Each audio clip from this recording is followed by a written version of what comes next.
So, are we live? Yes, we are live. So good afternoon. I think we should just give them a few seconds to start joining live.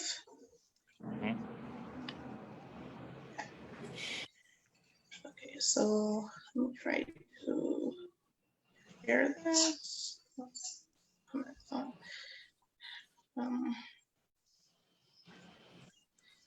So good afternoon. Welcome to ChildLink Talk. We're live with ChildLink. And this program comes to you under our Recovery, Safeguarding, Reintegration Initiative, which is funded by the delegation of the European Union to Guyana. This afternoon, I have with me three professionals, three well-informed individuals who will be sharing on our theme. And our theme is family violence and the pandemic. So without further ado, I will ask our panelists to introduce themselves, starting with you, Mr. Collins. Hi, Axel Collins here. Happy to be here. Yes, Ms. Parvati. Hi, good afternoon. I'm Parvati Ranglal. Happy to be here at this meeting. Mr. Radzik. Thanks. Good afternoon, everyone. I'm Danuta Radzik, and I'm very pleased to be on this program. I think the topic very relevant for us in Guyana. Yeah. Okay. So thank you guys again. Once again, I've been saying this all afternoon, but thank you again for being here because you could have been elsewhere doing something else, but you choose to join us today, to bring about awareness and inform. So we're discussing family violence today for the persons who are viewing this. And as we know it, family violence, it is a pattern of abusive behaviors by one family member against another. However, it can range from intimate partner violence or domestic violence to child abuse. Today, we will be placing emphasis and a focus on domestic violence, which is violence against an intimate partner. It can happen in marriage, in common law relationships. So if someone abuse you verbally, physically, sexually, that is something that we must talk about. It is a must discuss topic because it's something that's affecting our society greatly. Very often we go into the newspaper and we see a woman was murdered by her husband, or a woman was brutally beaten by her husband. And that is a very disturbing reality that we are faced with. So it is important that we have the discussion. So I guess you can feel free to, leave your comments, ask questions, or even share this live so that someone who might not be on ChildLink's page is able to view it and maybe get some information. So let me ask, I want to ask Ms. Radzik first, because I know you work closely with Help and Shelter. Yes, I do. Yes. So has violence against women and girls increased? Okay, I think we have to say historically, levels of domestic violence and other forms of sexual and gender-based violence have been very high in Guyana, affecting predominantly mostly women, but also girls, and to a lesser extent boys, and to a lesser extent men. But it is, it is a situation that has been with us for a very long period of time. I think that various measures have been put in place, but the rates of domestic violence don't appear to be falling dramatically. And so it continues to be an ongoing, an ongoing issue for us in Guyana. So the Health and Family Life Survey, which was done in, I think, 2018, it was done by the UN, and it surveyed, I think, over 1,500 Guyanese women all across Guyana in, different regions to find out about their experiences with domestic violence, and in particular, intimate partner violence. And what was found was that Guyana has a higher rate than the global average. So what the survey found is that 55% of all the women who were interviewed for this survey had experienced some form of intimate partner violence. That is physical, emotional, sexual, or economic violence. And, so these are really startling figures, and we have to find ways and means to address this problem in Guyana. Okay. Okay, so thank you for that. So, what are your views on the whole issue of Mr. Collins? I'm speaking to. What are your views on the whole issue with regards to the number of which women are being and girls rather are being abused across Guyana? That is to me, right? Yes. I believe it's appalling, and it demonstrates the fact that because there was a time you were reading in the newspapers almost every single day, you could have seen or read about some form of abuse perpetrated by someone that claims to love them. And I think that is the misconception about abuse and the abuser. He told me he loves me, so this cannot be abuse. And I think we have to redefine what abuse really is. And sometimes they are the telltale signs, but women wait too late, or they wait until it's too late, and sometimes often it's fatal. I believe that abuse starts from him doing things that you don't particularly like. The tone in which he speaks to you, the demands that he makes. And that's why communication is key and critical. You have to demonstrate, you have to create boundaries. These are the norms that I would agree to. This is non-negotiable. So I will not allow you to pinch me or do unto me things I do not like. And I think that is where it begins. So I believe that we as a society have been desensitized to things of abuse because even the definition of masculinity, I am a man, I am macho because of how I speak to a woman. I am macho because of how I can bully her or, how I talk to her.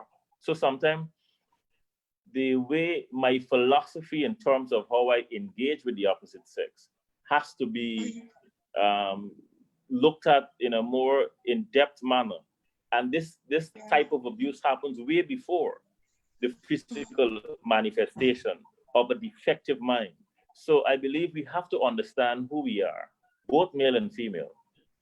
And only then, even the Word of God tells us to dwell with one another according to knowledge. I think we have to have the necessary required information in order for us to properly deal or dwell with each other.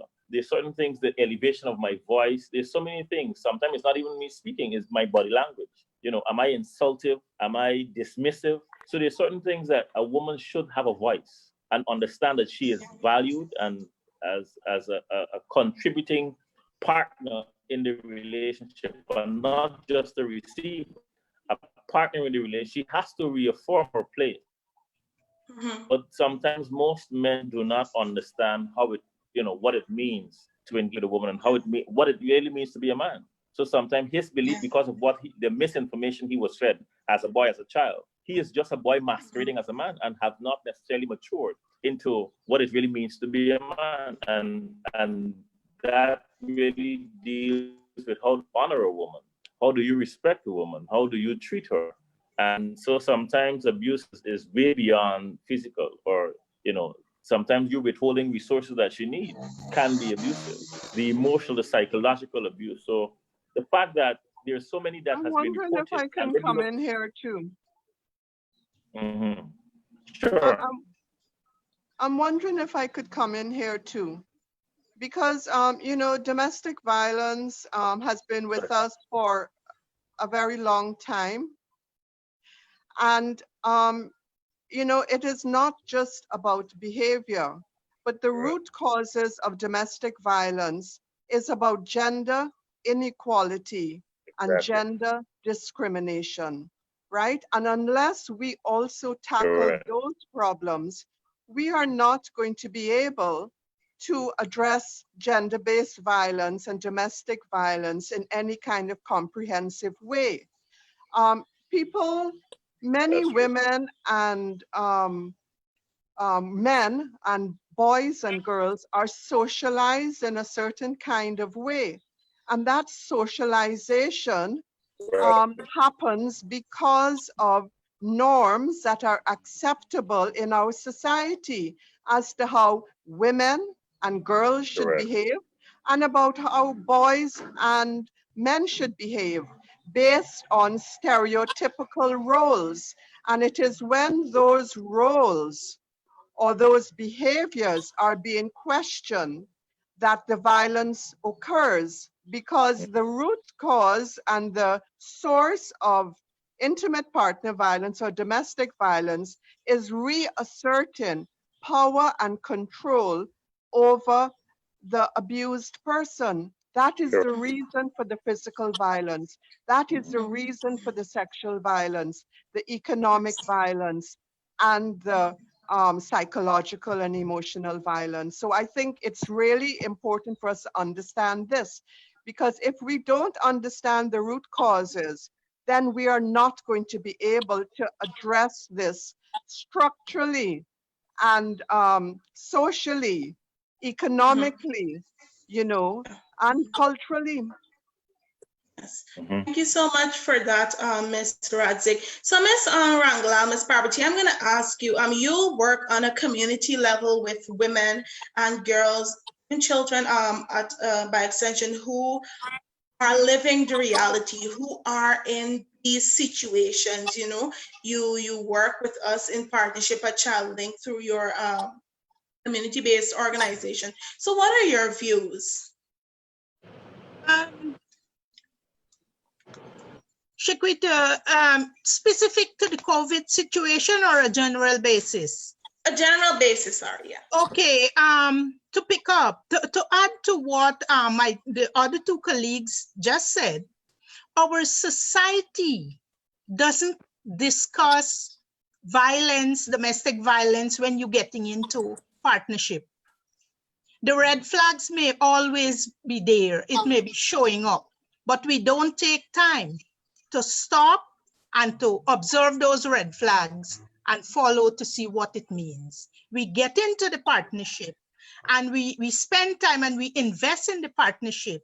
And when domestic violence comes up, then it's sometimes too late.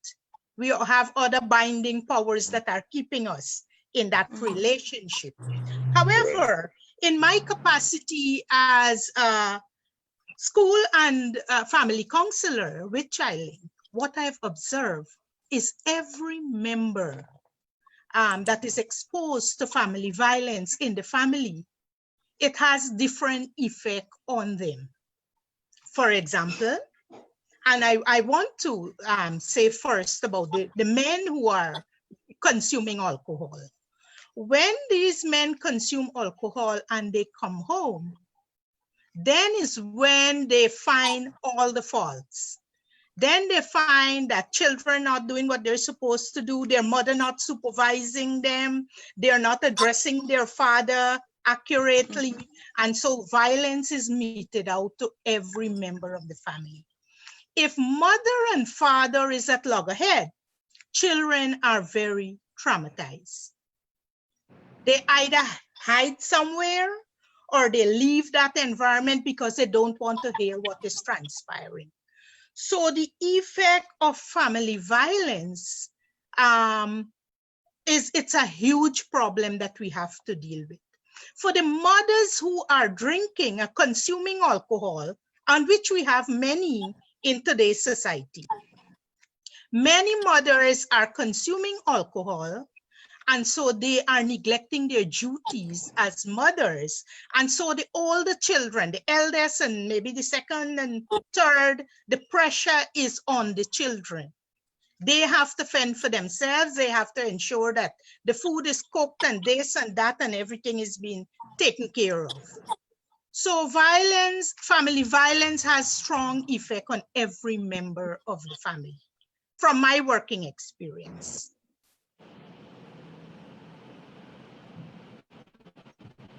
Oh, we're not hearing. Sorry, I was muted. Okay, so now that we basically addressed what are some contributing factors in all of this issue. Now we are in a pandemic. We are all dealing with COVID-19. Now we may be fortunate enough to not be in abusive relationships. However, there are women and children who are, women and girls specifically, who are in those situations, right? So how do you think has COVID-19 increased the risk of violence against women? I'm gonna just start with you, Ms. Radzik, and then I can hear from you, Mr. Collins. Okay, thank you. Right. So, Okay. yes, I mean, I think it's established and known worldwide that levels of domestic violence and and child abuse is on the increase due to the COVID-19 pandemic. And that has to do with a number of things. One is that there is more stress being placed on the family unit, on households and families as people have lost their jobs or they have, their income has been reduced because of the restrictions and the preventative measures and social distancing, etc. And this in turn causes more stress and distress in the family, which would increase domestic violence, especially in those families where domestic violence is already occurring. Yes. It will make it worse. The stress will increase levels of this. The other thing that is happening is that the survivors or the victims of the domestic violence, there are less options open to them right now because of the COVID-19 pandemic. So before maybe they could go to one of the helping agencies to get help, that might not no longer be possible because there are restricted hours of work, sometimes at those agencies. Some have closed. And then you have the added problem of what happens with the with restrictive, money, not enough money, the cost of getting there. Children are also very affected because once again, they are in an environment in which they could be exposed to all forms of sexual violence. And we know this is happening. Those organizations in Ghana who work with children specifically have always said that during the holiday periods, sexual violence and other forms of child abuse, but sexual violence in particular, increases dramatically. So we know that children have been out of school for quite a while.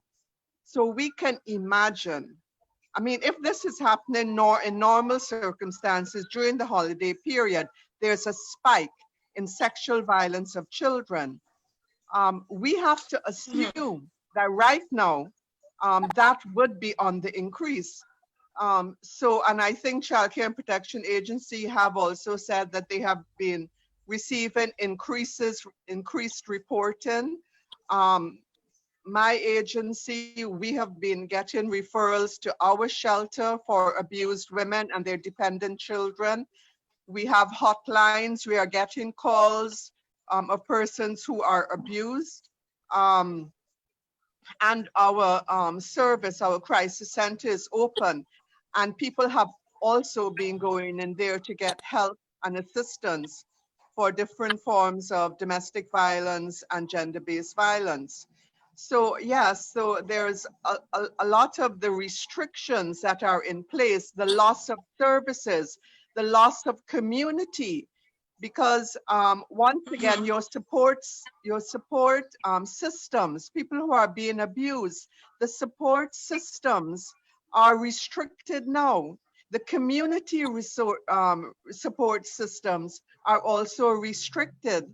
And I mean, Parvati spoke about the alcohol abuse, so that we know that sometimes when people are stressed out, what they go to are alcohol and drugs. And believe me, drug abuse is continuing as it was during normal times. So alcohol usually increases domestic violence, it increases abuse, etc. You can't say it's the cause, because some people drink and they're not abusive. It has to do with the socialization of that person, and their views of norms and things like roles of women and men, and frustration and things like that. But these are some of the reasons why COVID, this pandemic, is particularly very, very dangerous in terms of domestic violence and gender-based violence. And I think that, still we're trying. There are some things that have been put in place, but I think, the country as a whole has to put better measures, increased measures into how to deal with it, even as the COVID-19 is happening. Because if persons are in isolation and quarantine, what's happening to that family? What's happening to the children and things like that. Yeah. Yes. Thank you. Yes. Okay. So thank you so much for that. Mr. Collins, Yes. how do you think COVID-19 increased the risk of violence The fact that for women and girls? The fact that we have to be quarantined, it forces men back into the home. And for many years, that was not the case. So most men now have to be reintroduced to the family. And I think to some, it was like a break. You're away from the kids, you're away from the wife, you're away from that type of responsibility and socialization. So you now have to be reintroduced into the home circle. And to some, it's difficult. Whereas some, would love the opportunity just to reconnect with their family on a deeper level, on a more meaningful level. There are some who are, they fight against having to be home and then having deep penetrating conversations. So they react to that in a negative manner. So I believe the lack of resources also has caused that type, because many have lost their jobs. Many have had to supplement income, and the fact that you cannot go out, you have to deeper and be a bit more creative. And the fact that you cannot exchange services or goods, you're left hoping that there's some amount of relief. However, and thus it forces conversation, something that men don't particularly like. You ask a man, how was your day? He might grunt, or just say it was okay, or fine. So, but when you have time on your hand, for the family, that may not necessarily be, it may not be necessarily welcome. For some who work hard and need a break, they welcome it. But there are others who feel threatened by the fact that they have to face their family, more particularly their wives or spouses. So you find that when I'm confronted and I'm asked questions that I do not necessarily want to answer, because most men face it, they leave early in the morning and they come back late. So there's no time for conversation. There's no time to be introspective and, unwind at home. Some men after work, they go and take a drink with the guys. So as my colleague was saying just now, there are methods of socialization that now have been taken away. They can unwind by a bar or by a friend or in the trunk of their car, just drinking. So, but now you have to go home, and not necessarily go home, but you are home.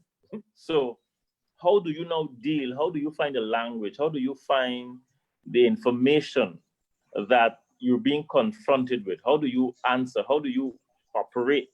Because you leave early, you come back when almost the kids are in the bed, and it's just you and your wife probably is already tucked in. So you just you eat dinner and you go to sleep. But now you're home.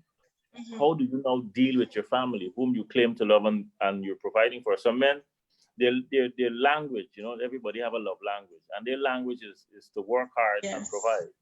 But sometimes a woman now demands or need you to have conversation. Where are you taking the family? And this period, it forces you to have those conversations, which particularly the men may not be ready for. And then sometimes you feel backed into a corner and thus react. Some men have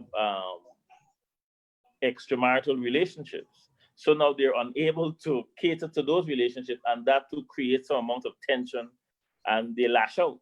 Some men, because of the questions that are being asked now, if you lose this job, what then? How are you planning to provide for the family? How will you ensure that you're okay? And sometimes too, those questions can emasculate a man because he may never have to think about that. So now being forced to think about that, he feels threatened as if you don't trust him, as if you don't now see him as a man, and his place in the family seems to be under attack. So he reacts. So I believe there is a need for us to re-educate, especially the men, on how to deal with family matters, because family do matter. And how do we better communicate what are our fears, what are our insecurities, what might be a challenge, a childhood challenge, because he prided himself, I am a provider. And that was his badge of honor. Now, when he can no longer provide, and sometimes his wife now surpasses him in terms of what she can provide. So that in itself becomes something emasculating. Some men feel, well, it's my time to relax now, whereas some others feel threatened that now this was what I held the family together with. I am the provider. They came to me for everything. Now when they don't have to come to me, what is my usefulness? So you find, men might be inclined to engage in self-limiting or destructive behaviors, which might be and you find my wife had visited, I think it was Bounty, and almost all the alcohol was gone. He said there are people who are consuming alcohol at an alarming rate, and it is not the consumption of alcohol, but the abuse thereof. So it is not to say you can't drink or you can't, help to ease your mind and your thoughts, but it's how am I abusive towards, the substance? Do I consume it in a rate that would put my mind in an altered state, that I am no longer responsible for what I say and what I do? So I think there has to be a degree of responsibility in how are we reintroduced to our families? How do we operate in the home? The level of conversations we encourage, the shows that we can watch together. How do we find meaningful time to secure the family, to create and strengthen the bonds that brought us together in the first place? So I don't believe it all is lost. I just believe that there need to be information readily available so that we can have ways and means of how do we educate and inform and re-socialize our men. Okay. Okay. Okay. So thank you so much for that, Dr. Collins. So Ms. Parvati, that particular question was basically inspired by a conversation that we had while we were doing an interview for an article that I had to write. And basically what you said to me was that so many women are going to be home now. They don't even have an escape, where are they going to go? They have to stay at home. The men are at home. So they are going to be abused. And so we have to be very careful and really consider what else will this pandemic cause us, And so let me ask you specifically, exactly what I asked both of the panelists, right? But how, in your mind, how, from your perspective, how does it increase uh, the risk of violence for women and girls? Shaquita, the domestic violence was going at a pace in Guyana. The first concern of mine when we had the lockdown was, oh, so this mother and her children is going to be locked down with the abuser under the same roof. There is no escape because families don't want you to visit them at this time during COVID. And I can safely say to you that domestic violence increased because my workload increased. I had to find new and creative ways of reaching clients and talking to them and moving them from point A to point B and help them to stay under the same roof and help them to walk away from arguments and conflicts. The situation has been that bad where women felt that the whole burden was on them. Those men that were sent off their jobs or were at home, wives were expecting that they would have been able to share duties, house chores, Indeed. or even help the children with the online school work. Dads could not have done that. Dads could not have helped to take care of the pets. And all of those things were done on normal days without dad's intervention. So like Dr. Collins said, they don't know how to do it. But the expectation came since there was a lockdown, we will share the duties. That didn't come. And that came with great frustration to women. Women and girls who had to carry the burden, of course, there was more food to cook because everybody was locked down. There was more wares to wash, more cleaning of the environment and sanitizing, more clothes to wash. And you also have to prepare relaxation activities for the children. Take them outside for a little group session, take them somewhere in the yard, take them in the kitchen garden. Nobody was there to help. Dad's gone, they socialize, they come back, they get in somewhere, some crack they get in, and they come back drunk. Moms also did that. After breakfast, mom executed duties. Big daughter, you do X, Y, and Z, I'm coming back. But when mom came back, she was drunk. So big daughter had the responsibility of seeing everybody get food, clean up back the place, wash the clothes, whatever. So I have seen that because my workload increased. I got many more calls. I worked for many more hours than the usual day because I had to listen. I had to talk to them. I had to help them to save conflict during the lockdown. Okay. Yes. Okay. So thank you for that, Ms. Parvati. And I want to come to you, Ms. Roderick, and I want to ask you, sorry, Radzik, and I want to ask you, if home isn't safe for women or girls, what should they do? Because a lot of our women feel hopeless. Like, if I leave this man, he provides for my family. No, home isn't safe. Home isn't what it should be. So what should a woman or a girl do if home isn't safe? Well, I think there are a few things that women have been doing over the years that has allowed them to survive.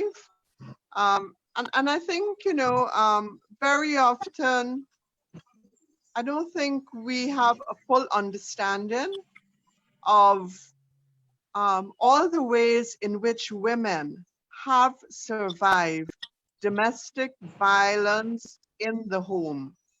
So, there is resilience that they would have to use.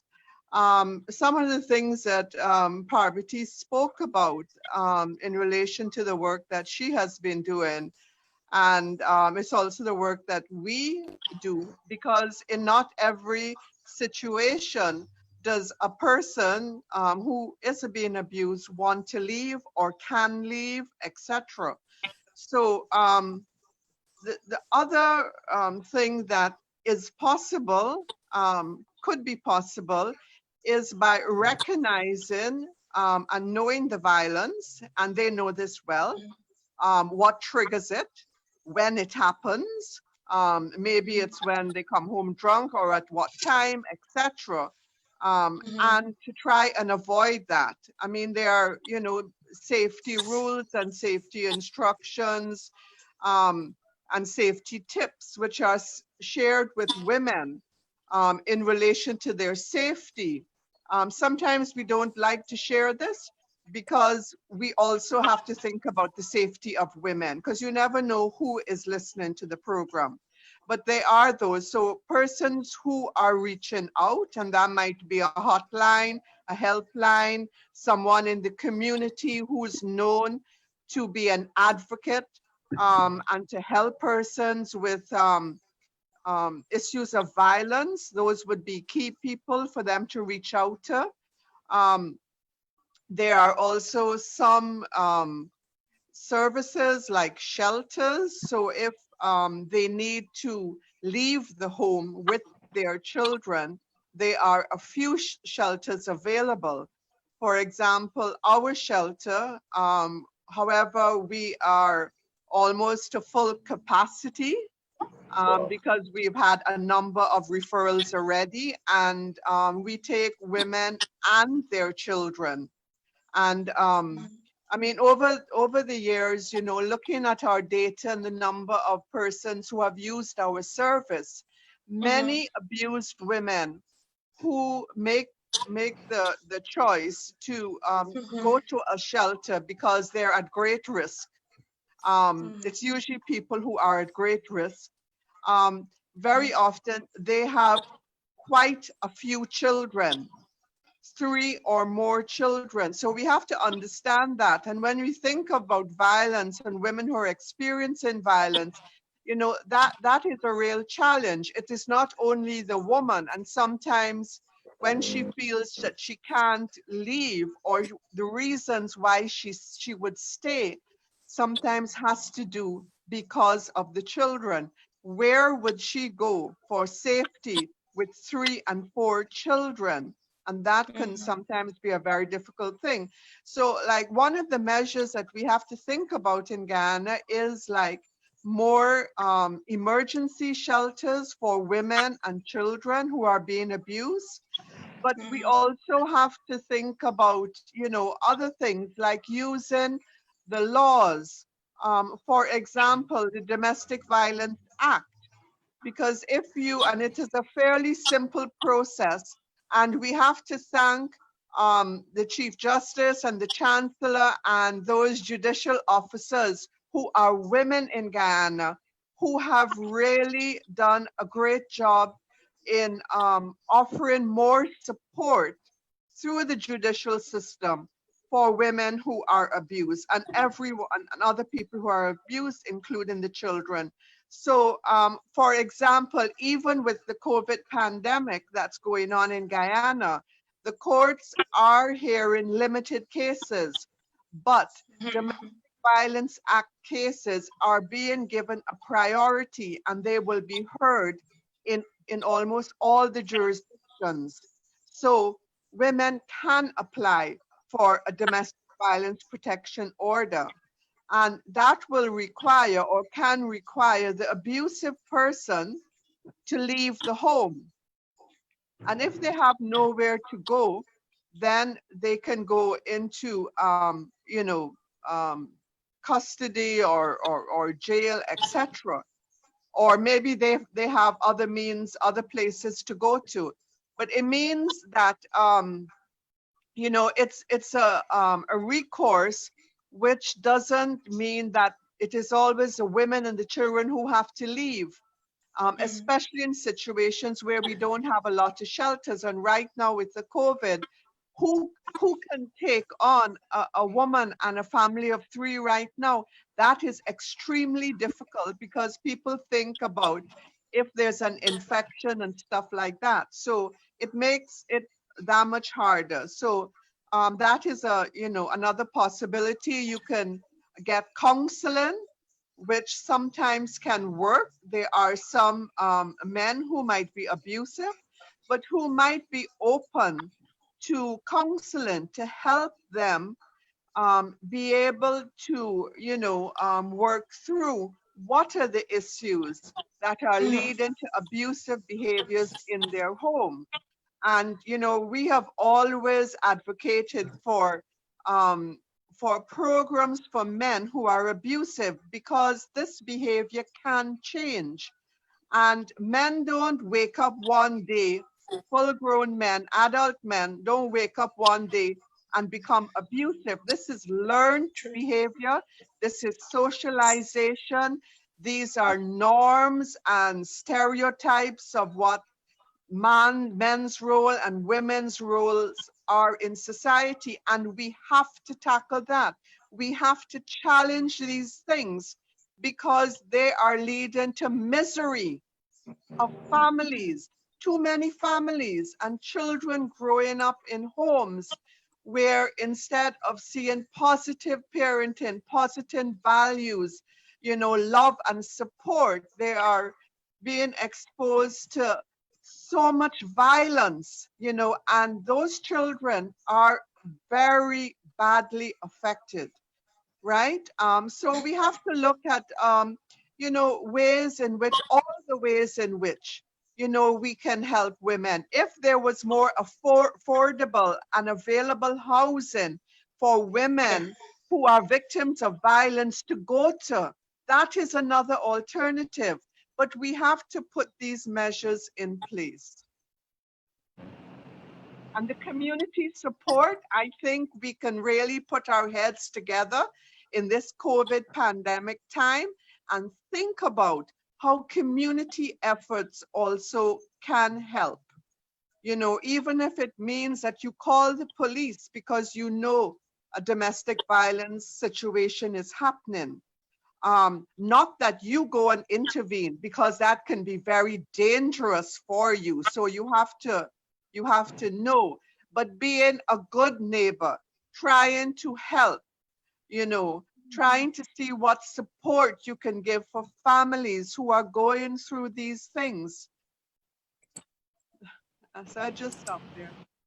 Yes, Danuta. Well, well, well said.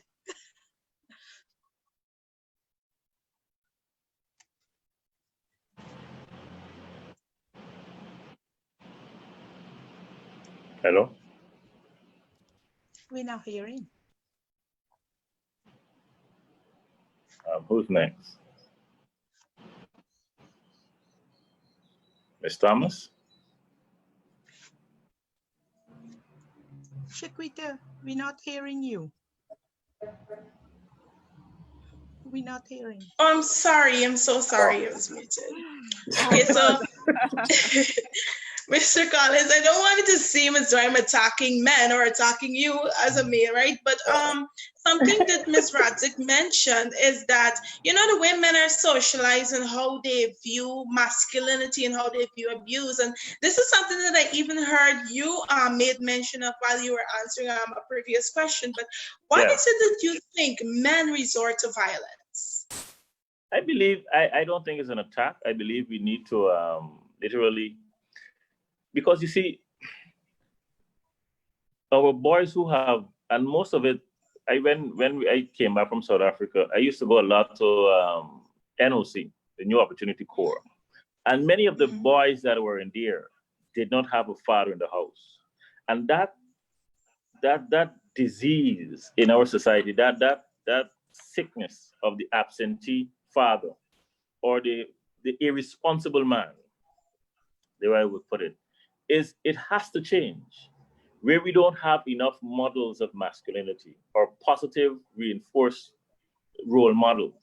And I think you don't have to be the biological father to be an effective positive role model. And I think even our government system, it plays a role because how we deal with responsibility? How do we deal with national responsibility, and what we get away with, what the people have been, what they have an appetite for? There was a time there was a song kicking Shabbat door, and they said the type of music that the appetite, or a musical appetite, or a cultural appetite, it gives you a sense of where the society is, and we have tolerated, we have accommodated dysfunctional masculinity.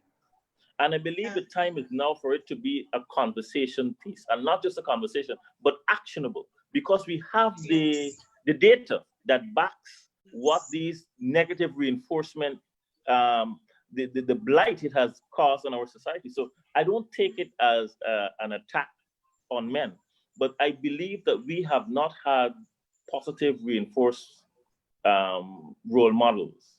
And that troubled masculinity, or that dysfunctional masculinity, it grows up. So when I did my seminars, I had an image of a woman who was like a glass, and she was broken, and her child had one of her piece. So I usually say to that image, a woman fractured, and it is now the responsibility of the children to repair a broken woman. So, but a dysfunctional man and a distracted woman leads to destruction. And our society has both elements, a distracted woman and a discouraged man. So I believe it has to be a national conversation, because a society can rise no higher than its women. Happy that you mentioned that. The internet is kind of it's a bit buffering, so. it's buffering, but we have to have a society that brings responsibility and the power back into the hands of the family, because even our political heads comes from a family, or comes from the society. They're not imported. We are literally faced with the result of, if it's poor parenting, poor modeling, but I believe it's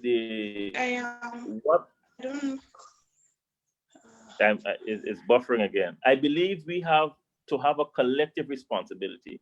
Stop casting blame. Yes, men have been deficient, defective, but how do we help them? We know, because they feel emasculated and sometimes cannot understand what it means to be a man, and may not have had a father helping them through the maze of masculinity, or helping them to navigate the vicissitudes of life.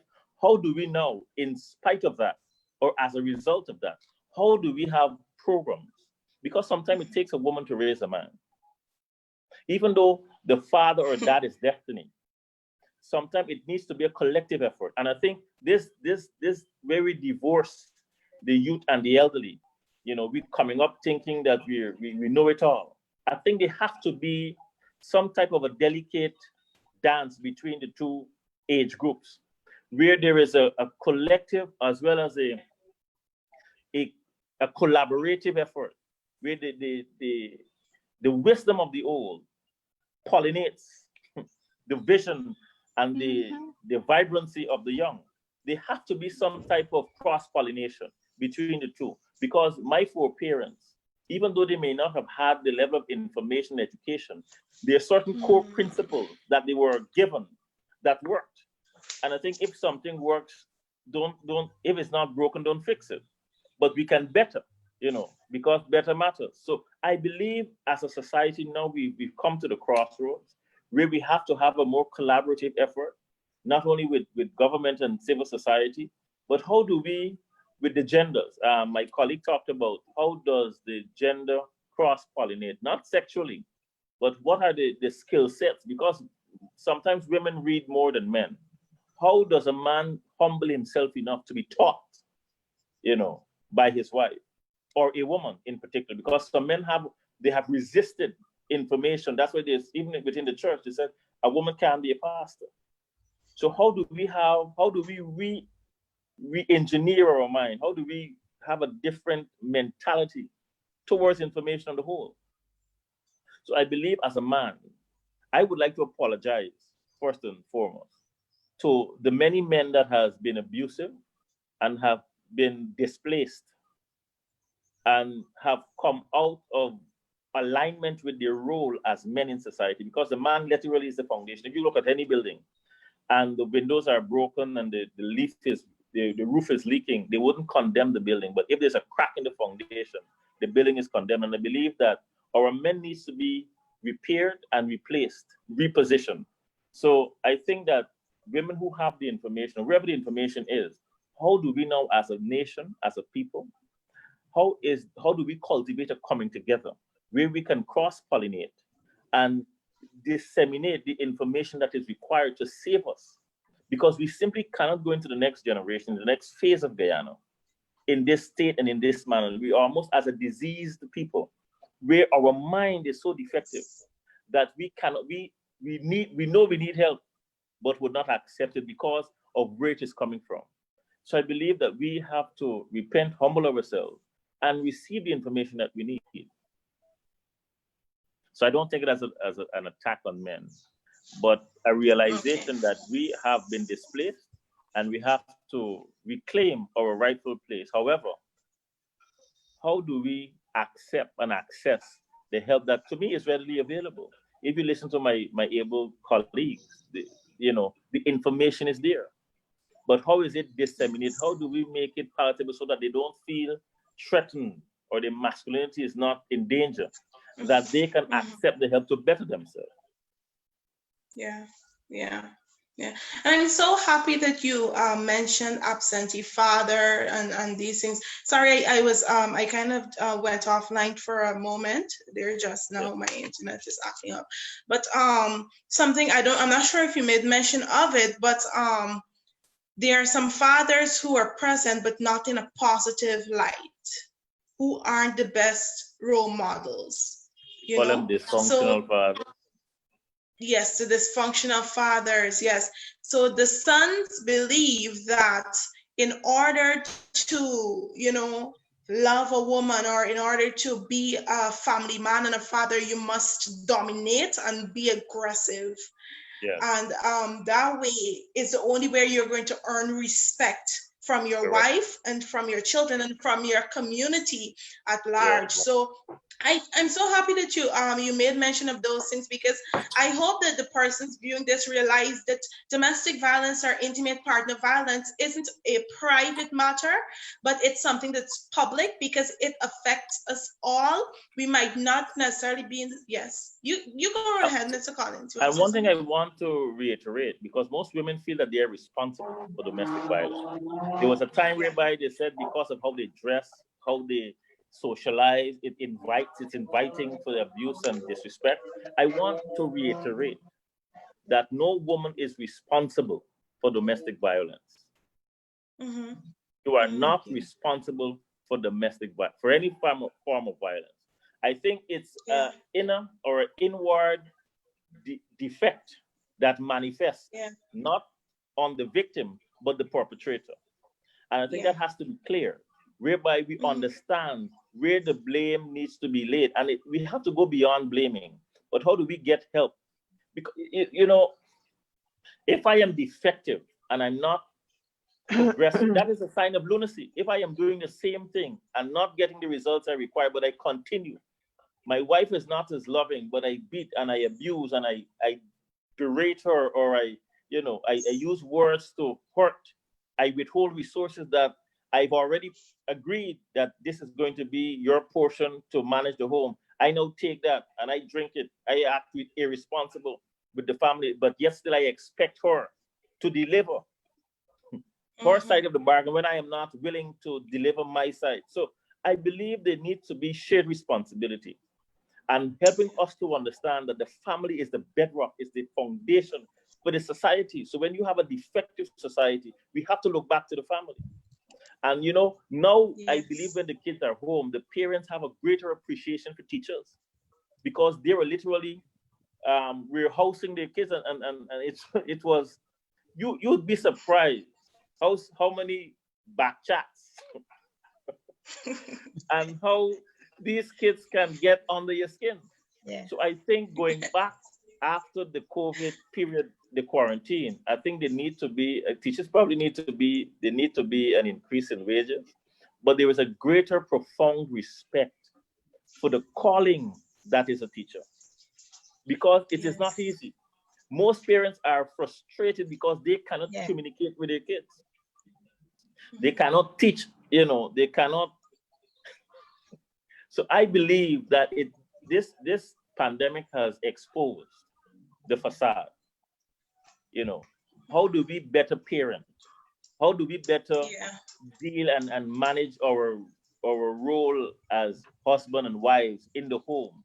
Because you can, most people have lived there's a cohabitation, but there is, it's like if we're separate but not apart, because you live your own Yeah. life during the day, and that goes on for weeks until you're on vacation or holiday. So this period has forced us to face each other and help us to Yes. understand that we need to dwell with each other according to information. Sometimes it needs for us to not only rethink, but how do we record and develop that fire that has brought us together. Most of us, I it would has like been good. just to come in here a minute because first of all, I'm a single parent. And there's always this this thing that is put forward that somehow single parents are less capable of raising well-adjusted family members. And the single parent, there's a connotation whenever you hear about single parents. And I think it's a real disservice. I think in a sense, it's also disrespectful for many women who are doing a really good job as single parents, and many Indeed. men who are also doing good jobs as single I parents. agree. And you don't hear them being told, well, you really need to get a woman in here. And about rightful place of anyone, it is my view that there should be, if you want a successful family, there must be equality between the husband, the wife, the mother, and the father, right? If we do not have that in our society, and if we do not have that in our families, believe me, there's going to be abuse occurring, right? It is not going to be a healthy family or a healthy relationship. Yeah. I just wanted to make that point. Correct. I Okay. agree with that. So I certainly agree. Because I was a product of a single parent home as well. Exactly. I agree with you. Yeah, yeah. So thank you guys so much for that. So Miss Parvati, you work on a community level. You work with a lot of women and children. You're a family counselor. So how do you think the community, first off, let me ask, why do you think they should care, and how can they assist women and girls who are abused? All right. Yes, Shaquita. Women and girls are the backbone of our society. I think we all recognize it because they do so much, because they carry the load of the family. I think we need to care for them. I think we need to show concern if they are in abusive situations. I think we need to help them how to understand their position and their role so that they can become very assertive. If they become very assertive, they can intervene for help for their partners or their children, whatever the case is. Unless our women understand and accept that they are living in abusive situation, we can't move them from point A to point B. Many cultures support and support domestic violence and family violence. Women who are beaten by their partners will go to their family and say, I am being beaten, I'm being mistreated. And because they have a car, because they have a luxury home, because they have money in the bank account, their family say to them, no, go back. He got you good. He got you good. So culture supports that kind of domestic violence. Yeah. Unless our women start to be very assertive, we can't really get them out of that abusive situation. When they become assertive, they understand themselves, they understand their role, and they understand how they can seek help for their abusive partners. The family can still be in place. It's a way forward. If we teach them how to walk away from arguments, if we teach them how to solve their little conflicts in their homes, it can also help. Because many of these abusive partners know that they need help, but will not go forward. They will not go forward or accept that I need help. More assertive partners can be able to influence them to get help. And through the agencies, Help and Shelter, Child Link, probation, all those places they can get help. Also community leaders and trusted men's group that are around the place. A man might not be a basketball player, but by going to the basketball court, he may be able to see someone there that he can link with and that he can talk about his issues. Men don't usually talk about their issues like women do. I may have a friend and I may be going through, and the first thing when I see my friend, I say, you know, I'm going through this, that, and the other. The man who has to maintain his macho position will say, man, let's take a drink. Let's take a smoke. He will not talk about his situation at home. So we got to understand that women are in that caring position to help their partners. And that's from my perspective. Yeah. Okay, so thank you so much for that. We're a bit pressed for time. We are already over the time that we were supposed to have this live. But I want to jump back to you, Dr. Collins, quickly. Do you know of any resources, anywhere that men who are abusers, who are perpetrators can get help? Because, like Ms. Parvatilo rightfully mentioned, sometimes they need to be educated and they need to be taught because they must not have had the best role model, or they might not have had a role model at all. So do you know of anywhere, do you have any resource with regards to men receiving help? There's actually the Ministry of Social Protection. I think it was the Men's Bureau, which has morphed or evolved into the Gender Affairs Bureau. So I believe that is what I know in terms of men getting the necessary information and help that they need. I'm sure there are many organizations that are out there. I think there was Remand. I think the churches is an excellent place to get the information that you need in order to help you to understand your role as a man, your masculinity, and not have toxic masculinity. So I believe the information is there, but in terms of where to go is the Ministry of Social Protection and the churches, especially my church, First Assembly. I think it has an excellent family unit that most members of the family can access help. And you have the members of the panel. I don't think that even though it is catered to women that are abused, I think that they have the necessary information that men require as well. Yeah. Help and Shelter, if I could come in here. Yeah. Help and Shelter, we have a men's program actually. They were meeting one time a week. And some of the men who are on those programs would be men who have been referred from the courts because they were found guilty or they had been charged with some form of domestic violence. So we have that ongoing program has been on for a long time. It is run by two of Help and Shelter's male facilitators, and they do, I think it's a 8 module or a 7 module program with those men to bring them, to a position where they understand, what are the reasons why they behave the way they behave.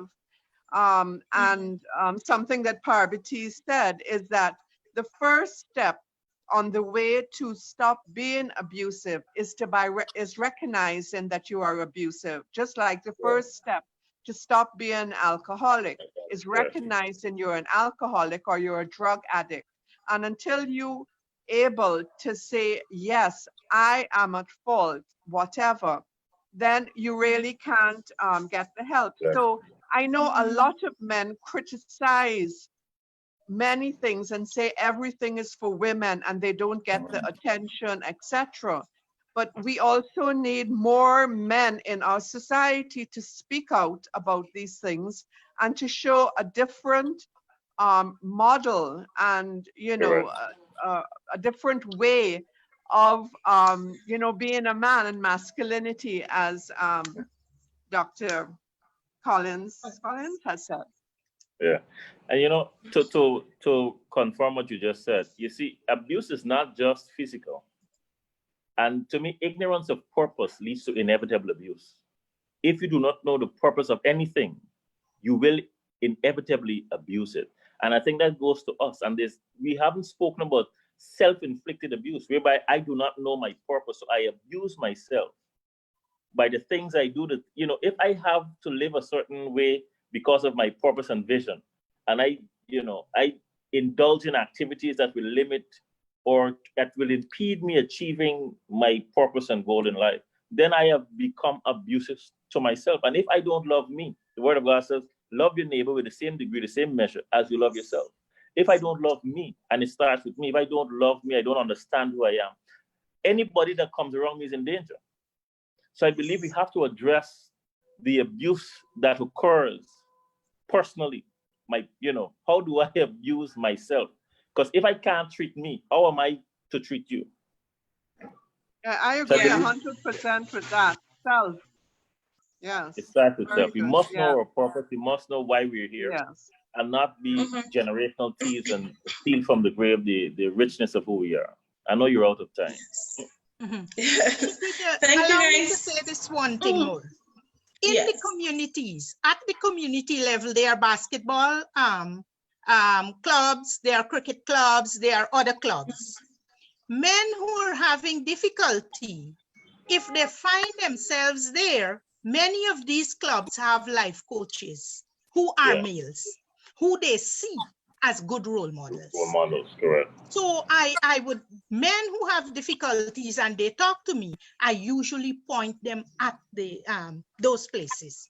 In the communities nearby, it's cheap, it's a form of relaxation for them. They go and they mix with other men, they learn, they see other things happening. So I think if we start at the community level, it may be very beneficial. It might be the way to transit. Yeah. Okay. So thank you so much. But before we go, I want to give you all an opportunity to briefly give me a final remark, maybe a point or something that you wanted to bring out briefly. So we can start with Dr. Colin. The journey of self-discovery to self-mastery helps me to navigate the inevitable self-abuse. So once I understand who I am less likely to disrespect, denigrate, or treat you less than you ought to be treated, because I will treat you the way I would like to be treated. Beautiful, thank you. Ms. Radzik? I would like to say that all of us in Ghana have a responsibility to work towards reducing and eradicating domestic violence in our society. And we all have to play that role. We have to recognize the root causes of it as gender inequality, gender discrimination, and we also have to tackle those underlying and those root causes in society. Okay. Ms. Parvati? Yes, I want to say to our viewers, if you're living in an abusive situation, try to seek help. Do not stay in it. Try to seek help for yourself, your partner, and to safeguard the next generation. What we know that domestic violence, family violence have the rippling effect. So children who are witnesses to domestic violence become perpetrators of violence themselves. And so I want to say that there's a lot of help out there. Just reach out. Just Yeah. reach out for help. Mhm. There are a lot of places, Help and Shelter, Child Link, even your next door neighbor. Reach out to them. Yes.